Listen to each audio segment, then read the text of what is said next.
Don't try to start with a joke. Right. I was late. Nah, I'm gonna tell you what, bro. I went and got a haircut today. I don't even want to show you my haircut. I handed dude $20. He was like, "You want change back?" I was like, how much is shape up?" He was like, $12. I was like, "That's a 20." Bro, just give me $5 back. I looked in the mirror. Bro, I just got my car and left. This is the first time he cut you? Yeah, first time I made an appointment, so I did want to be like back out of it, but I'll never go back again. Blessed hands. Y'all gotta do better. Thank God for hats, you dig? Yeah. You know What's up with City Trap Cast hat? Get you one $12. Okay, I need one of them. Let me check it out. Yeah. Oh yeah, all right, let's get it. Welcome to Conversations in the Trap. I'm your host, Mover Nick Free. This is my guest for the night, Terry Dumphord, out of Paris, Kentucky. How you doing tonight? You doing all right? Good, bro. Bless, man. How you doing? I'm doing all right, man. Can't complain. So, this is an opinionated show. His opinions, his opinion. I always keep my opinion to myself, but since I don't have no co-host tonight, I'm gonna have to give my opinion on a couple of things. Okay, good. So, we start out with the hot topics. So our first hot topics is the Lakers and the Memphis Grizzlies played a game last Friday. All right. Shannon Sharpe says Dylan Brooks was guarding LeBron, and he told Dylan Brooks, "You too little, can't guard LeBron." Right. So Dylan Brooks said, "F you." Shannon Sharpe said, "F you back." Well, it turned into a whole mayhem, and John Morant's dad, ended up getting into it with Shannon Sharpe too, and they had words. Well, they ended up making up in the arena in the public eye. So the question is, how big was it that Shannon Sharpe and T. Morant, two black men, made up and hugged it out in the public eye? How big was it? Yeah. It wasn't big at all because it should have never got to that point. You got to understand, Shannon Sharpe, he gets paid to commentate and run his mouth, right? He was at a Laker game as a fan. Right. So, you a fan, this man is at work. You feel me? Right. You tell him he can't do his job. Right. And he tells you, like he probably done told a few fans, F you. Right. But since you Shannon Sharpe, you respond. I think he might have stood up, been like, come over here, you feel me? Yeah, all of that. Any other fan, you out here. You feel me? So, like you said, it turned to melee. They get into it. Josh Pops, he wants to be in the spotlight so bad. He gets over there. And he's a fan, though. Right. If you got two fans, it's a nasty televised situation, right? This ain't no, you feel me? So, you got two fans, they get into it. They both should have been kicked out, so you should have never even seen that, right? So it ain't big that two black men made up in front of the world. They should have never got into that situation. And if he wasn't Shannon Sharpe, he would have been kicked out with charges. You feel me? And if he wasn't T. Morant, he would have been kicked out too. So we got to do a better job of not letting it get to the point where we got to have a pat on our back because we apologizing and saying we didn't go to blows when it should have never came in. That's my point of view. I look at things different. So for me, it wasn't big. My thing is, I'm not gonna say it was big, but with black men, it's like the initial thing when we have a disagreement is balance. Like we have a problem with each other. The first thought is, I'm gonna whoop you. I'm gonna do this. Like my haircut today. My initial thought was, I'm about to slap, man. But I feel you though. Compose yourself. I mean, I get that point too. So when you put it like that, it is good that the world can see that two black men can have an argument and then it not end in what they normally want it to be. So I get that point. We still got to do better though. So I'm always trying to push the envelope, push the line. So I ain't giving you too much credit when it shouldn't have been. You know what I'm saying? Point. All right. Moving on to our second hot topic. Okay, what you got? Man, this is crazy right here. Florida schools offer AP classes in European history, Japanese, German, and Italian history, and Spanish language and culture. There is no African American history available. So the question is Governor Ron DeSantis exhibiting pure racism by not allowing Florida schools to teach African American history? I mean, the fact that you're going to single out the African American course and none of these other courses is on trial is definitely a problem. Is he exhibiting racism? I mean, you got to ask that question, right? Then you know there's some semblance of racism there. But me, being a free thinker, right? when I read that, I'm like, what does it matter if they don't teach it in class? Because we supposed to be doing that ourselves. You feel me? And then if we didn't give away our schools, we won't have to worry about dudes like him telling us what to teach in our schools. So we put ourselves in these positions, and then we got to get out of it, and then we're going to blame the school for what they're not teaching their child. But it ain't on the school to teach your baby. The first teachers is at home. So I wouldn't be mad if I lived in Florida, they didn't offer my babies African-American studies. You know why? Because they got it on the wall. Like, my babies know who these people are, you feel me? They 5 and 2. Okay. So this is the AP class right here. So we don't go into what the governor gonna do for my child. I'm gonna do it for my own child first. Anything they give them extra is probably gonna be watered down anyway. You feel me? So yeah, they racist. Yeah, they let us know every day they don't care nothing about us, man. So I ain't shocked when they do it out in public. You just taking your hood off. You know what I'm saying? In public and saying, look, I don't care nothing about y'all. I'm probably gonna still get voted in because my base goes and votes in my system that's created for us more than y'all do. So I'm gonna do what I want to do. So, you know, you don't like it, either change it or teach your babies home, and you don't gotta worry about that, bro. Do you think Andy Brashear would ever try anything like that? I mean, it wouldn't even matter if he did to me. Right. Because it's a school for me and mine. See, so they don't got no control over me and mine. So only to those who they let control their babies, then you gotta worry about what Andy Brashear ain't even a factor in my life. He ain't even my governor. I'm my governor, you feel me? Yeah. I do what I please and move how I want in my, you know what I mean, atmosphere, but that's how we gotta start thinking. Like, these people are there to aid and assist us. For real, we pay these people. You work for me. You feel me? So you should be doing anything that I add, and if you don't, I'm gonna go and create it for myself. And this is the mentality we gotta get back to. That's where we came from. So, but these are opinions. You feel me? Opinions. But like you saying though, you know, like I believe we've been brainwashed so long. Like, people thinking like you, the brainwashed person gonna say it's abnormal thinking. You crazy. You know what I'm saying? Yeah, some of them, yeah, because they lean on the government. They think these people supposed to do this and they got power. They don't got no power over your life. It's yours. You know, they got systems set up to help it operate a little better and stuff like that. But at the end of the day, you know, you got to get out here and make and model your own way. So like, share, comment right now. Yeah, man. What you think about Governor Ron DeSantis in Florida not having Conversations in the trap. African American history? And we in the trap, man. This used to be a trap for real. So our last hot topic for the night is, All right. everybody seen Erykah Badu picture with her daughter Puma. Not everybody, but if you haven't seen it, yeah, I y'all need wish to I go could check pull it that up out. for you right now. Well, Puma's dad is the DOC. I just found that out, Yeah, bro. I didn't even know it either. That's a So, big movie. the picture showed Erykah Badu, I should have got her age, and her 18-year-old daughter Puma showing off their physique, anatomy, in a nice pair of Like leggings, let's say leggings or something. And it was showing their rear end, their apple bottom, and a lot of people were saying that the picture was inappropriate, and Erykah Badu started receiving backlash for the picture. Her daughter came on there and said, hey, I'm a grown up, I'm 18 years old, we can take any type of picture we want, which is true. Was there anything wrong with the picture? In my opinion, right? This is just my opinion. Opinion Right? of the show. I frame it like this. My wife and my 18-year-old daughter would never, ever take a picture like that. Feel me? Now you gotta look at it, it's all based on your moral compass though. See, somebody else might be like, they had clothes on and they was good, you know, they had leggings, you know what I mean? And it wasn't nothing bad about it. My moral compass is, my daughters and my wife ain't never gonna even think about posting a picture somewhere close to that, based on where we raising our moral value at. You know, you gotta think though. Erykah Badu ain't no unknowledgeable woman. Right. Like, she was 5%er. She come up under the nation of gods and earth, where they feel like, you know, the woman is the earth and the man is the sun, and we gods. So you gotta ask yourself, why would she put her daughter in a position where now you objectify her sexually?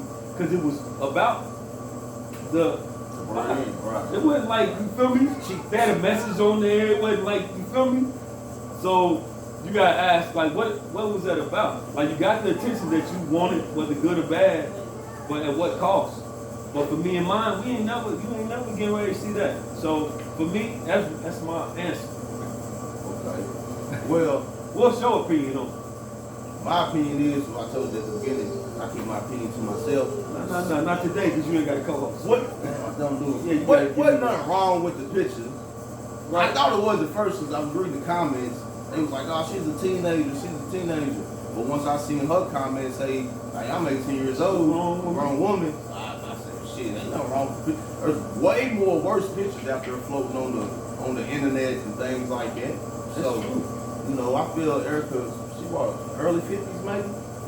Probably. Late 40s, early 50s. So, you know, she's taking care of her body.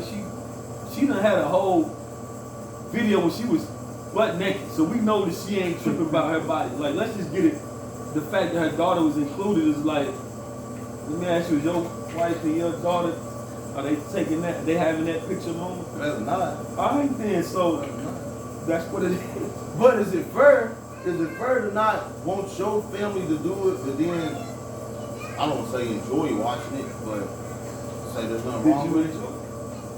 I can't believe you were in there. He's crazy. I'm saying, I seen the picture and I seen for what it was. It was so nice to say two women in the picture. I mean, we get that. I got eyes, they work.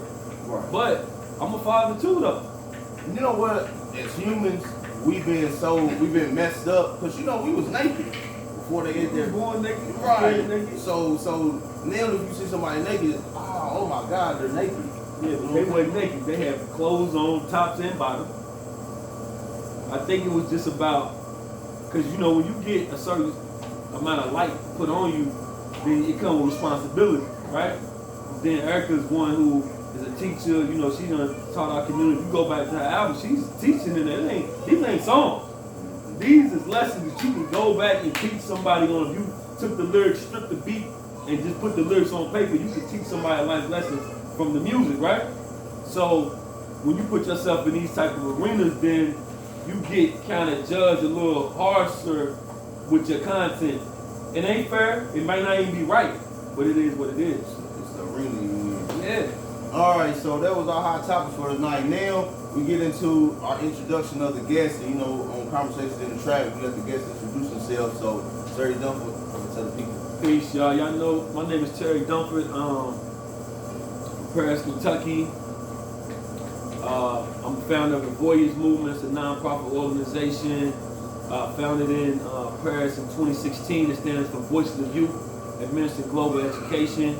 I also wear a whole lot of other hats. President of NAACP down here, ex-felon.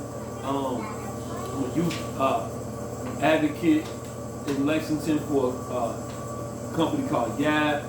I'm on the crisis response team for One Lexington.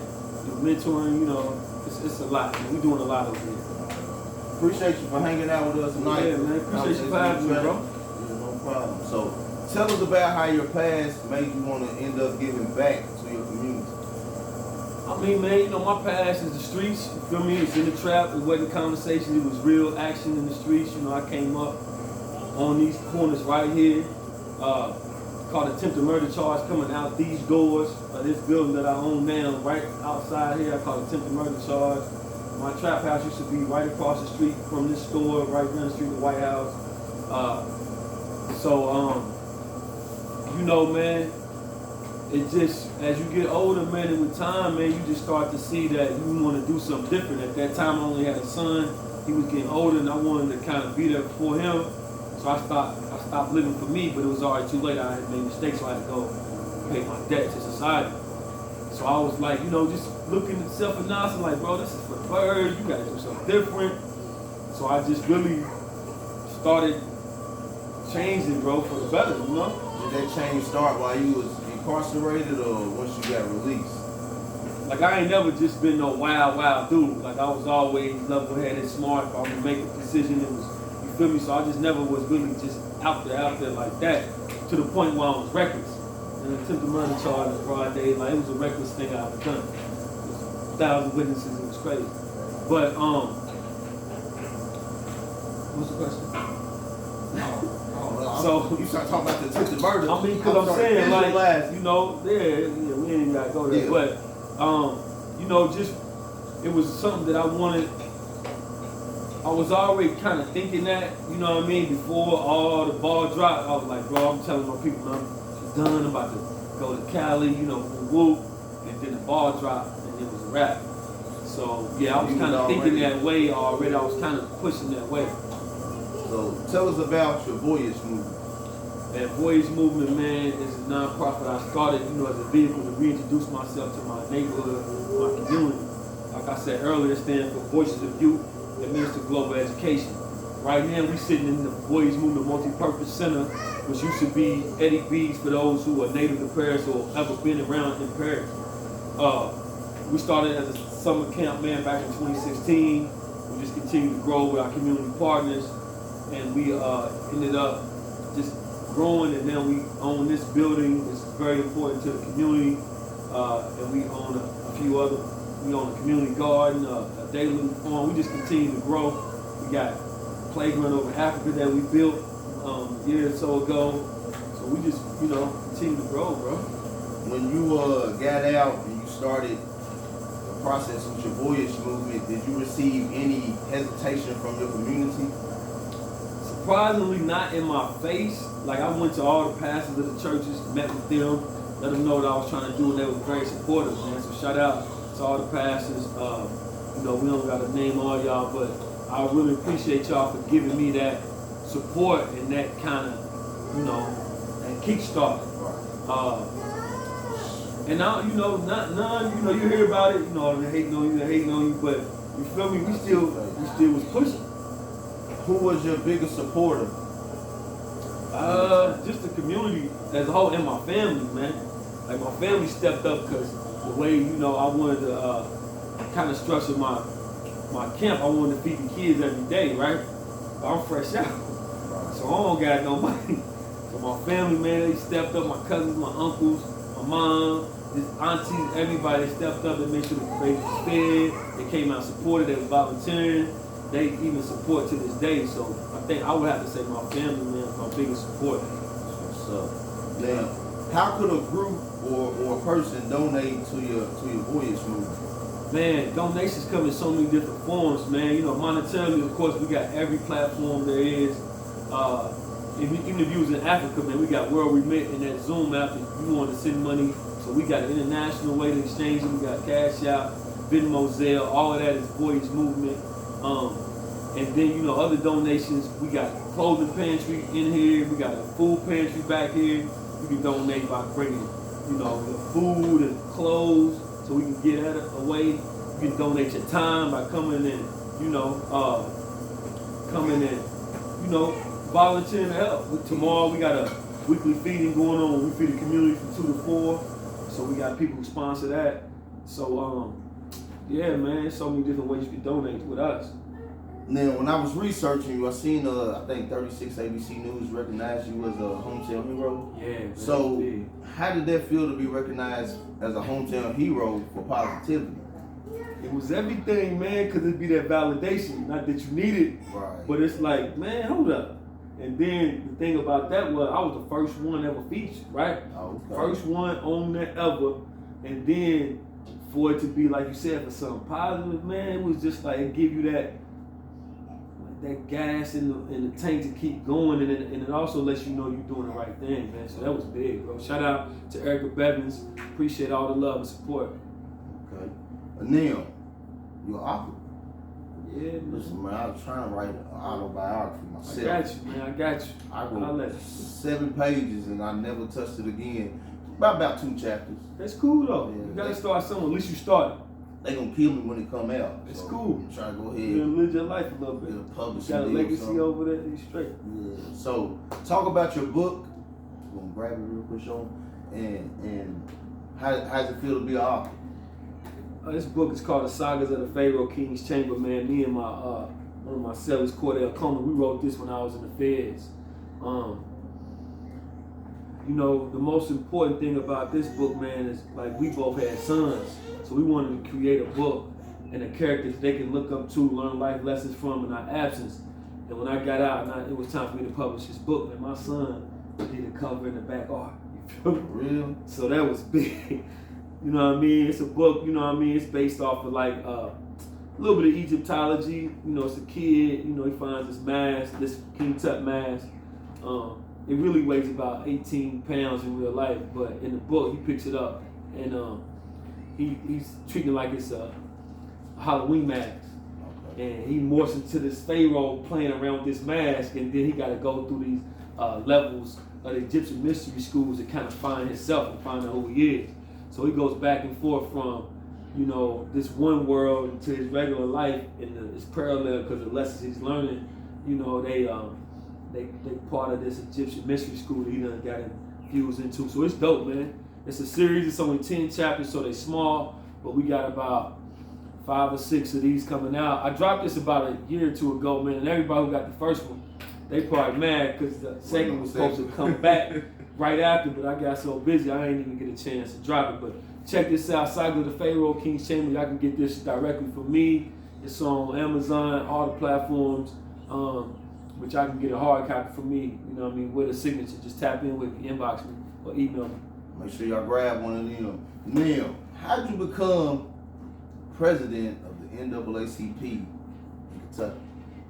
Man, that stuff's wild, man. I ain't gonna lie. Like, sometimes I be looking at stuff that happened in my life. I'm like, bro, if you put this in a book or in a movie, people be like, all right, cut it off. It's too much cap. Like, it's just, that ain't real. Like, ain't no way dude did all of this, got out, and he did this stuff. Like, y'all just doing too much. That's how I be feeling about my life sometimes, right? But it is real. When the NAACP chapter here was closed for, you know, some years, probably over 20. And, you know, as we was doing the work, we was thinking about the NAACP. We was talking to the community pastors and all of that. They was saying they want to open it back up, but we needed 50 members to open it up. So, you know, me, Nadia Hutsu was the secretary. I think she's the secretary. Doris is the treasurer, and a couple other people. Richard, I think, my uncle Richard. A lot of other people. We just went out and got the 50 members to open up the chapter. So once we did that, you know, of course, you got to elect officials. Mm-hmm. So when it was time to elect officials, you know, they was nominating people and stuff like that. And I nominated a couple other people to be president. They turned it down. And then somebody nominated me. And then, you know, somebody else was like, kind of just snowballed. They're like, yeah, he already doing all this, man. So it was a hat that I really wasn't even want. But when I got it, I was honored. Then I was like, I'm a felon, I ain't legal to, can I even be it? You feel me? So it was crazy, but it's an honor, bro. I ain't gonna lie. Now, what type of jobs or things come with you being the NAACP president? The responsibilities of that is big because you represent your whole community, right? And anytime there's any injustice, whether it be civil rights, anything going on with courts, you know, guys feeling like they got a bad deal with police encounters, stuff like that, they call you. You know what I mean? And then we in Bourbon County, so if you got a neighboring county who don't have a chapter, that automatically becomes your territory too. So, yeah, you know, like even with the young brother Desmond LeDuc who got killed in Nicholasville, you know, by the police. I don't know if you hit to that story. About that. Okay, so you know, we involved with that. Okay. So it's like, you know, it gets big, bro. Yeah, I think we talked about that maybe with Slime Bucci or our second episode. Yeah, bro. Major. Now, tonight our conversation in the trap is, this is a question I've been asking her lately. All right. How come we celebrate Martin Luther King and not Malcolm X? How come Martin has a day and not Malcolm? Now, some of the responses I got was, you know what Malcolm stood for, you know what Martin stood for. If we all was behind Malcolm, ain't no way in the world that. That's a couple different answers for that. I'm gonna hit you with a couple different angles, all right, just so you can kind of frame it. All right, we celebrate Malcolm. And then when you say we, they don't celebrate him. They didn't give him a day. Right. But we can give him a day if we wanted to. Like, what is Malcolm's birthday? We can right now this year be like, this is Malcolm X Day nationally. Because we got that power like I was talking about earlier. But where you phrase the question, you talking about them for real because they gave Martin a day. They gave him a statue. But Malcolm X Boulevard. They might be in like New York. You know what I mean? Right. Places like that. They ain't gonna be spread out like Martin Luther King is, but it's a couple different things. One, Martin was a Christian. We Christian nation. Most of blacks are Christians. Right. So that was one thing. Of course, Malcolm was a Muslim. He was black, Nation of Islam first, then he turned and he became, a Sunni Muslim. So the religion thing, I think, but then also the message, but you gotta think, they give you the Martin, the narrative of Martin that they want you to have though. They don't talk about the Martin while they knock him off. They don't give you that Martin, so they only give you that I have a dream Martin. They don't talk about, like, they don't never let you hear the clips when he's like, man, I integrated my people into a burning building or burning house. You feel me? Like, they don't never give you them sound bites. You gotta go and watch his speeches in his later days, and you gonna be like, nah, man, Martin was on what Malcolm was on. Because, Martin met with Elijah Muhammad, and part of Malcolm was there, but they gave him a different perspective, and after that, he changed. He's like, nah, we need land. Y'all giving all this land to these immigrants. We need this, we need that. And then, because you ain't, you ain't following the script. Right, Knocked him off. And, rest in peace to the brother. Shout out, he's up here on the wall, and Malcolm. And he's on the wall outside, hopefully you get to show them on the outside. You come. But yeah, man. So, that's what that was about. Man. So we should, and we do celebrate him, but we can celebrate him more if we take that power and choose to. You know what I'm saying? Now check this out. You know how celebrate Malcolm, Rosa Parks. We had our own transportation, restaurants, right? Everything that seemed like Martin was trying to get us integrated with them, we already had of our own. So why do you think, hold up, let me see how I can phrase this question.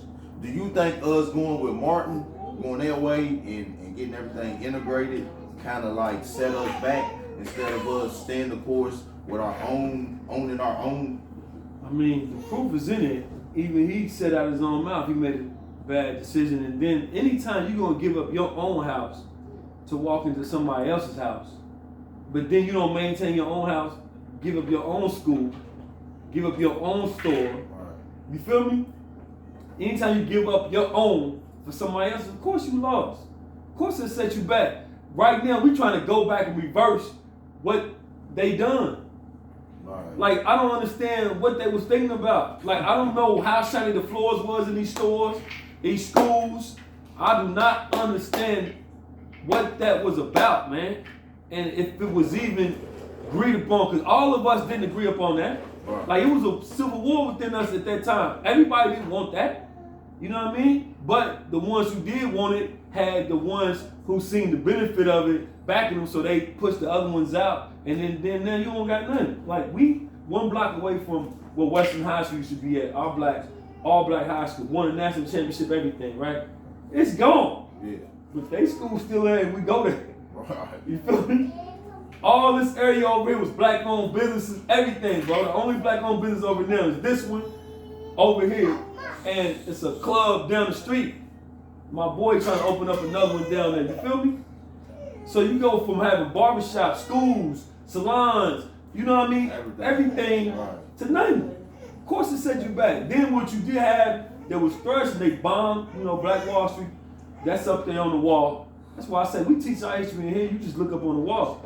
And then all the other Black Wall Streets that we had, because it was more than just Tulsa, man. You feel me? We had 100 Tulsas across the nation that, we was thriving. We was rich. That's why they was mad. And we was brilliant. We had our own planes way before rappers. Rappers ain't the first people who had their private planes, but we had private planes, our own airport in Tulsa, bro. Tulsa was booming like man, listen, man, look up there on that wall, bro. Like, we had it all. So, of course that set us back, man. And it set us back mentally, because now everything you think that you can get, you got to go ask them. When we went everything. Come on, man. And it's not, and I don't want people to look at it like, it's a problem, but I'm just saying. It is, though. For me, it's my opinion. Yeah. That's why we had our own, we had our own, y'all had y'all own, so. Look, though, it's still like that right now. We just the only ones that ain't caught up. You go to San Francisco, they got Chinatown. Right. And they got Japanese town. They got that in New York and other major cities. They got their section. You go to Lexington, it ain't got a label on it, but they got a Mexico, little Mexico. Where it's at. Oh, you know where it's at. So this is nothing wrong with having your own as a nation or as a people. This is what you're supposed to do. When you go over there in Lex and you see that they got their own truck drive, Amigos trucks, you feel me? They got their own everything because it's what you're supposed to have as a people. You're supposed to have this. Ain't nothing wrong with going over to shop with them every now and then, but you're supposed to have your own. Right. So the fact that we ain't got our own, bro, man, what? Don't get me started, man. Let me see. Each nation, I was talking to my brother, and we was all talking about Brittany Griner and being a African American and America going over there and fighting for her. He was arguing how come Africa never comes to how come they didn't come get us? You know what I'm saying? How come Africa didn't come get us from I America? guess bondage, yeah, right. I mean, anytime a citizen gets locked up in another country, that country comes forward. Right. That nation. You know, we are the people. We don't. Like, but Brittany Griner's an American, right? So America got it out. Yeah. So why didn't Africa come and get us? For one, if you know the history of that, like a lot of them sold us. You know what I'm saying? So for two, a lot of us was already here. You feel me? It's another thing we talked about. Been here way before Christopher Columbus, the Native Americans, all that. They'll tell you. Find a Native American that knows anything about anything. They'll be like, man, y'all been here way before us. You feel me? So, and build pyramids though. Like it's pyramids in America though. In all Grand from Canyon? North America all the way down to South America's pyramids all over this place to show you we've been here. So the Atlanteans and all that, that's the Atlantic Ocean, the Atlanteans. Man, they had a whole anyway. Nah. But I'm saying though, I'm saying so when you go into the history, like I got a DVD set over there called Hidden Colors, right? Which one? All five of them. What you mean? You got to have all five of them. Four is cold. Right, so that's over there. But these are things that we're supposed to be poured into our kids. It's the history because it's our historians who went and done the knowledge, the research, and they teaching us ourselves. Right. So in this DVD and in other books I done read and all of that, you got to get They Came Before Columbus by Ivan Van Sertima. Like it's certain books as a black person you supposed to have in your library to be able to prove and show that, you know what I mean, you are who you say you are. You feel what I'm saying? Like you gotta have certain books to know about your own self. The problem is we don't know who we are. Like you just call us African Americans, right? Right. What was we before that? Because they called us African Americans. What was we before that? I have no idea. Just look on some of this stuff. Negro, color, you feel me? Okay. Like we've been all types of stuff. Yeah. You feel me? So our name's been changing, but once you understand and know who you are, then you like, man, I ain't no African American. Like, how could I be an African American? You know what I mean? Plus, who came up with that? They just came up with that in the 80s. Oh, for real? Yeah, we weren't African Americans in the 70s. You know what I'm saying? We was colored, a Negro, black. They came up with African American in the 80s, bro. We just been African American since the 80s, that's bro. why I said I didn't know. I figured we was always. Nah, man. This is why conversations in the trap is also informative. Yeah, man. You know what I'm saying? You get some knowledge here. So would you say we as black people was Hebrew, Israelites, or we as black people are many things. Everybody came out of us. So yeah, we Hebrews, we Moors, because those are just nations of people. So you look in Africa right now, what is it, 57 countries? So you got 57 different nationalities of people. They got their own language. They got their own, you feel me? So they got their own culture. But they are on the continent of Africa, but they wouldn't tell you they African. Ain't no African over there gonna tell you they African, bro. They gonna tell you I'm Guyanese, or I'm Congo, I'm Ethiopian, I'm Egyptian, I'm Moroccan. Ain't never one of them gonna tell you they're African, bro. They can't, because they not African. They whatever nation they came from. You see what I'm saying? We the only people on the surface that don't know where we come from. And a lot of that stuff be biblical too. I know you from Winchester, so you got some Hebrew Israelites down there. They teach about the curses and all that. And a lot of that is factual, but a lot of that's also circumstantial. One that press charges on. Right. Type stuff. You feel me? So what we gonna do? It's one of the best conversations in the trap we ever had. Man, right you here. know what it is? Bro, we're gonna get into this dime trap and get on up out of here. All right, let's dime go. trap, 10 questions, 10 seconds. What college football coach you sending your son to? Deion. Deion, my prime time. Is there a problem with females trash talking in sports? Absolutely not. That old girl from LSU, they was talking about she was wrong and stuff. She was like, Man, knock it off, man. Why not? Biggie or Lil Wayne? Biggie. Keep going, 10 seconds. You said Biggie? Biggie. Oh, what? Man, that's my opinion. You right. Better actor, Cube or LL? Toss up. Toss up. Both of them. Who changed the game more, Deion Sanders or Lawrence Taylor? I say Deion because he did it on both sides. Lawrence just did it on defense. Lawrence did. Take a punch from Mike Tyson or jump out a 2-story building? 2 stories. Trying to figure out how to fall with it. Would it be worse? Because if Mike hit you right, it might be over.